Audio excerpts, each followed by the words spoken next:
Hello and welcome back to my channel. In today's video I will show you how to fix the Reimburse app not working properly. So let's get started. So here we can see the Reimburse Me app.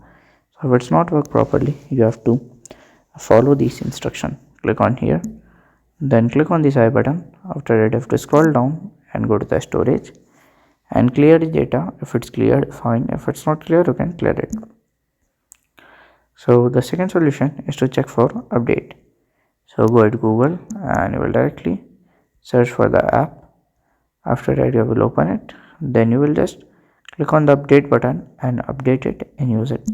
So if it's like fixed, then okay. If it's not fixed, you can reinstall it.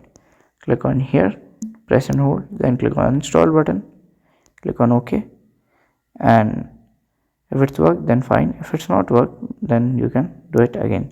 So if you find this video helpful, make sure you like, subscribe and share the video. Thank you for watching.